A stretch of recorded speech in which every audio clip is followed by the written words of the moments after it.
ओम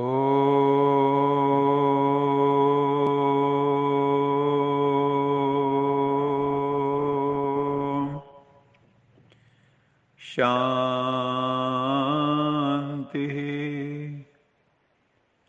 सत्यम शिवम सुंदरम सच्चित आनंद स्वरूप सत श्री अकाल मूर्त दिव्य बुद्धि दिव्य दृष्टि के दाता परम पिता परमात्मा सदा शिव की सदा प्रसन्न रहने वाली संतान प्यारे भाइयों तथा बहनों, अभी हम मुरली का सारांश सुनते हैं।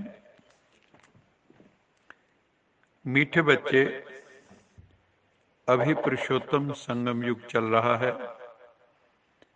पुरुषोत्तम अर्थात उत्तम पुरुष, अर्थात उत्तम आत्मा। इसी युग में आत्मा पुरुष से पुरुषोत्तम बनती है। राम जी के लिए भी कहते मर्यादा पुरुषोत्तम, अर्थात उत्तम पुरुष हम बनते हैं। सतयुग त्रेता में सभी उत्तम पुरुष होते हैं, दैवी गुणों से संपन्न देवी देवता। पुरुषोत्तम बनाने वाला है परम पुरुष, परम पिता परमात्मा सदाशिव। आंतरिक खुशी में रहने के लिए हमेशा याद रखो,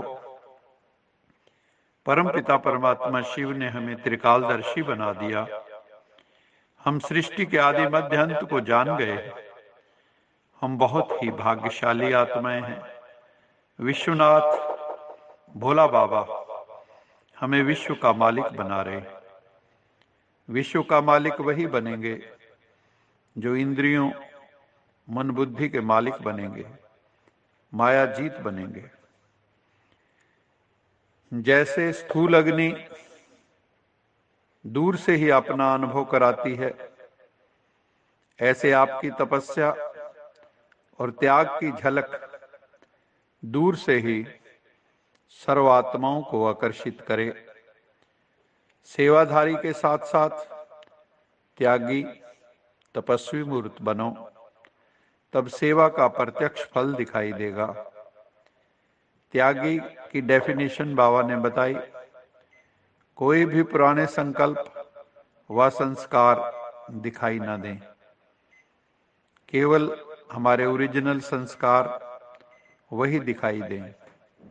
तपस्वी अर्थात बुद्धि की स्मृति व दृष्टि से सिवाय आत्मिक स्वरूप के और कुछ भी दिखाई न दे। हर समय आत्मिक स्वरूप दिखाई दे, सबको आत्मा रूप में देखें।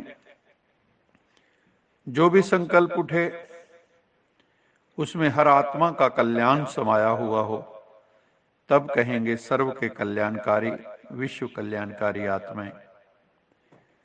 श्री का टाइटल देवी देवताओं का है, जिनकी आत्मा और शरीर दोनों पवित्र हैं। आज के मानव को श्री का टाइटल नहीं दे सकते, क्योंकि उनकी आत्मा और शरीर दोनों अपवित्र हैं। भ्रष्टाचार है, दुराचार में फंसे हैं, विकृत मानस। श्री श्री का टाइटल वास्तव में एक परम पिता परमात्मा सत्यम शिवम सुंदरम सच्चिदानंद स्वरूप का है। सन्यासी भी अपने आप को श्री श्री का टाइटल नहीं दे सकते, किसी भी आत्मा को जगत गुरु का टाइटल भी नहीं दे सकते। जगत का सतगुरु तो एक केवल सच्चिदानंद स्वरूप परम पिता परमात्मा ही है। दुनिया में भ्रष्टाचार फैला है, उसका कारण है 5 विकार। 5 विकार नर में, 5 विकार नारी में। यही रावण है। रावण के 10 सिर, काम क्रोध लोभ मोह अहंकार। वास्तव में यही विकार ही रावण कुंभकर्ण मेघनाथ दुर्योधन दुशासन कुछ भी कहिए, सबका प्रतीक है। जब तक ये रावण नहीं मरेगा तब तक श्रेष्ठाचारी राम राज्य की स्थापना हो नहीं सकती। परमपिता परमात्मा शिव आए हैं काम आदि विकारों को भस्म करने के लिए। दिखाते हैं वहां शास्त्रों में कि शंकर जी ने तीसरा नेत्र खोला तो काम भस्म हो गया। ऐसे ही योग की अग्नि से ही ये विकार भस्म होंगे, तपस्या से ही ये विकार भस्म होंगे। अभी तो दुनिया वाले कुंभकर्ण की नींद में सोए हुए हैं। जब लड़ाई लगेगी तब जागेंगे और जानेंगे कि राम की सेना तो द्वार पे खड़ी है। तो अभी कुंभकर्ण नहीं बनना है। भगवान शिव आए हैं कांटों को फूल बनाने के लिए। विकारों के कांटे खत्म कर हमें खुशबूदार फूल बना देते हैं। वही हमारी नैया के खेवैया है। हमें इस पार कलयुग से उस पार सतयुग में ले जाते हैं। गुरबाणी में भी है, नानक नाम जहाज है चढ़े सो उतरे पार। उस परमात्मा की स्मृति ही जहाज की तरह है, जिस पर अगर हम चढ़ जाते हैं तो हम पार उतर जाते, इस पार से उस पार चले जाते। दैवी गुण धारण करने हैं, पुरुषोत्तम बनना है। खान पान भी शुद्ध होना चाहिए। जो चीजें देवताओं को स्वीकार नहीं कराई जाती हैं वो तमोगुणी हैं, वो हमें ग्रहण नहीं करनी चाहिए। विषय विकारों के कारण ये दुनिया बहुत विषैली बन चुकी है। परमात्मा आकर उसे शिवालय बनाते, विष को अमृत में कन्वर्ट करते।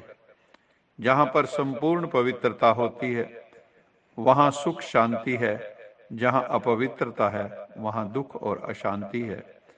बाबा सभी बच्चों को एक ही पढ़ाई पढ़ाते हैं, ईश्वरी ज्ञान एवं सहज राजयोग की, लेकिन फिर भी बच्चे अपने अपने पुरुषार्थ अनुसार उत्तम, मध्यम, कनिष्ठ बन जाते हैं। बच्चों को पूरा पुरुषार्थ करना चाहिए ताकि पुरुषोत्तम बन सकें 100%। योग की सब्जेक्ट में बच्चे अभी कच्चे हैं, कमजोर हैं, उसमें अपना अभ्यास बढ़ाना चाहिए। याद का चार्ट रखना चाहिए, उससे उन्नति शीघ्र होगी। तुम जानते हो परमपिता परमात्मा ज्ञान का सागर है। तुम बच्चे भी मास्टर ज्ञान सागर बन रहे हो। आत्मा कितनी छोटी है, उसमें सारी नॉलेज भरी हुई है। आत्मा ही सुनती है, आत्मा ही धारण करती है, आत्मा ही शरीर द्वारा समझाती है। तुम भी बाप द्वारा समझ रहे हो और दूसरों को समझाते हो। तुम सब ब्राइड्स हो, मैं तुम्हारा ब्राइड ग्रूम हूं। मैं आता हूं तुम्हारा ज्ञान रत्नों द्वारा श्रृंगार करने के लिए। बाबा कहते हैं, बच्चे ऐसा कोई बुरा काम मत करो जिसकी बाद में सजा खानी पड़े। अगर फिर भी ऐसे कर्म करते हैं तो पद भी कनिष्ठ मिलेगा। अगर अच्छी तरह पढ़ेंगे तो कल्प कल्पांतर की श्रेष्ठ प्रारब्ध बन जाएगी। ये बहुत वंडरफुल ज्ञान है। रचना के आदि मध्य अंत का ज्ञान कोई दे नहीं सकता संसार में, ज्ञान सागर सदाशिव के सिवा। नहीं तो निराकार को फिर नॉलेजफुल कहने से फायदा ही क्या है, जब तक वो आके ज्ञान ना देवे। बाप कहते हैं, मेरा नाम है शिव। मैं इनके शरीर में, ब्रह्मा बाबा के शरीर में, इनकी भ्रिकुटी में आकर बैठता हूं। जैसे आत्मा ऑर्गन्स द्वारा बात करती है, वैसे मैं भी इनके ऑर्गन्स द्वारा आके समझाता हूं। तो हम बच्चों को आत्म अभिमानी बनने का अभ्यास करना है। आज का स्लोगन है, देह भान से पार जाने के लिए चित्र को ना देख चरित्र को देखो, चित्र को ना देख विचित्र को देखो, चित्र को ना देख चैतन्य को देखो। तो देवभान से पार जाने के लिए हमें किसी के नाम रूप को नहीं देखना है, उसमें बैठी चैतन्य आत्मा को देखना है, उसके श्रेष्ठ गुणों को देखना है, उसके चरित्रों को देखना है, श्रेष्ठ चरित्रों को। अगर हम ऐसा करेंगे तो देवभान से मुक्त होके हम आत्म अभिमानी बन जाएंगे। अच्छा, मीठे मीठे से खिलते बच्चों प्रति माता पिता बाप दादा का याद प्यार, गुड मॉर्निंग। रूहानी बाप की रूहानी बच्चों को नमस्ते। हम रूहानी बच्चों की रूहानी माता पिता बाप दादा को याद प्यार, गुड मॉर्निंग और नमस्ते। सदा रहो हंसते, कहीं नहीं फंसते, बन जाओ फरिश्ते, बांध लो अपने बसते चलो प्रभु के रास्ते। वाहिगुरु जी का खालसा, वाहिगुरु जी की फतेह। बोल साचे दरबार की जय।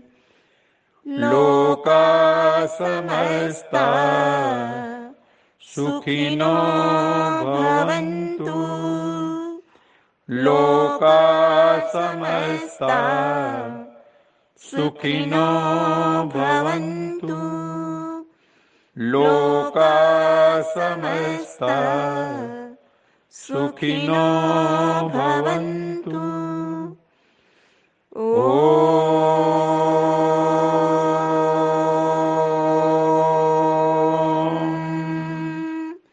शांति शांति शांति।